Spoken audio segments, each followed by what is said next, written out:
C'est la victoire, mes petits camarades du démon du rire. Ça y est, Banal Fantasy Advent Children Complete est disponible en HD sur YouTube, en version intégrale, 39 minutes 40 secondes et quelques. C'est incroyable, je n'aurais jamais cru que ce jour arriverait. Résumé des épisodes précédents, que se passe-t-il quand on met une vidéo qui n'est pas créée entièrement par nous sur YouTube? Il y a un robot automatique de YouTube qui détecte la vidéo. Donc il voit généralement les formes, les contours, tout le bordel, et à partir d'un certain procédé, il arrive à retrouver que telle chose vient de telle vidéo. Ensuite, il comprend que telle vidéo est surveillée par tel éditeur ou distributeur. C'est-à-dire que, par exemple, un film produit par la Warner, comme le dernier Terminator, Salvation, quand il arrive sur YouTube, eh bien, il y a un petit message qui dit, bon ça, cette vidéo-là, ça vient de Terminator, c'est licencié par Warner Bros. Et Warner Bros a une peine, entre guillemets, automatique pour une vidéo qui viendrait de chez elle. Souvent avec Warner, c'est juste vous signaler que la vidéo vient de quelque chose de licencié et qu'il n'est pas à vous, sans la bloquer nulle part. Fox, par contre, va avoir tendance à bloquer les vidéos quelque part, par exemple tout ce qui est dérivé de Star Wars, c'est généralement bloqué en Allemagne, parce que l'Allemagne est la centralisation de tout ce qui est médias et culturel en France. En Europe, pardon.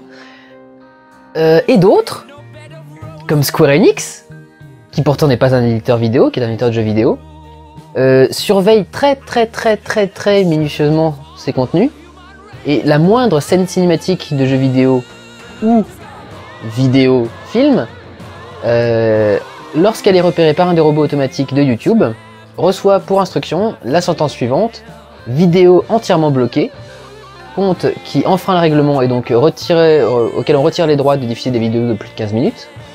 Deux solutions s'offrent alors à vous.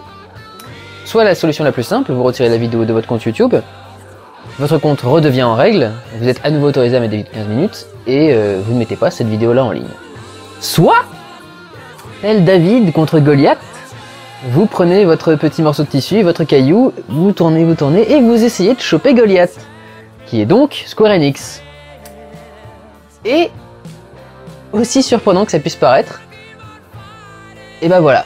J'ai reçu une punition automatique de Square Enix pour avoir mis Banal Fantasy Advent Children Complete, qui contient donc des images de Final Fantasy VII Advent Children Complete. La plainte automatique a été envoyée, j'ai contesté la plainte, au prétexte de l'article L122-5 du code pénal, du code des droits d'auteur, et j'ai donc contesté ce qu'ils ont envoyé. Et Square Enix n'a pas répondu. Probablement qu'ils devaient être trop occupés à sortir autre chose, donc ils n'ont pas répondu. Et YouTube décrète que si, lorsqu'une plainte a été envoyée, elle n'a pas été étudiée par le recevant de la plainte, de la contestation, dans le temps qui était imparti, ils avaient jusqu'au 18 octobre, donc ils avaient un mois en gros, le contenu est est considéré comme étant approuvé par la boîte, parce que si elle estime que c'est pas la peine de se déplacer pour interdire la diffusion, c'est que ça doit pas être méchant. Donc, Banal Fantasy Advent Children Complete est disponible sur cette même chaîne YouTube. Et voilà, je suis content.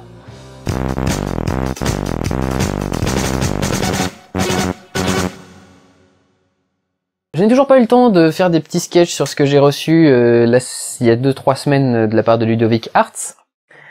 Je vais faire ça dès que je pourrai. En revanche, j'ai reçu un nouveau cadeau de la part d'Alexandre Caudroy, qui a signé son petit mot. Cher Jandal, voici un petit cadeau qui, je l'espère, te fera plaisir pour tous ces bons moments passés à t'écouter. Merci pour toujours dans nos cœurs. Mignon. Alors... Non. Voilà. Qu'est-ce que c'est? Ça c'est le devant, c'est le cucu, c'est la tête. Yes. Paranormal Activity 3. Je vous avais déjà fait un petit sketch là-dessus, quand j'avais été voir le film. Je vais peut-être pas en refaire un maintenant. Je vais essayer, mais je dis bien essayer, parce que j'ai à peine une semaine pour... Non, je vais pas essayer. Le 4 sort à la fin du mois. Je m'étais dit que j'allais peut-être faire une rétrospective sur Paranormal Activity. Si j'arrive à la faire courte, je vais la faire. Mais je suis très occupé par beaucoup de choses. Donc j'ai vraiment du mal à bosser sur autre chose en ce moment et voilà, la semaine prochaine ça devrait se calmer un tout petit peu à partir de lundi, mais voilà. Et vous savez, j'adore les Paranormal Activity, donc il faut que je vous en parle un de ces quatre parce qu'il y a beaucoup de gens qui hurlent dessus pour de très mauvaises raisons. Donc il faut que j'en parle, mais pas tout de suite. Sur ce, je vous laisse, à très bientôt et amusez-vous bien. Ciao!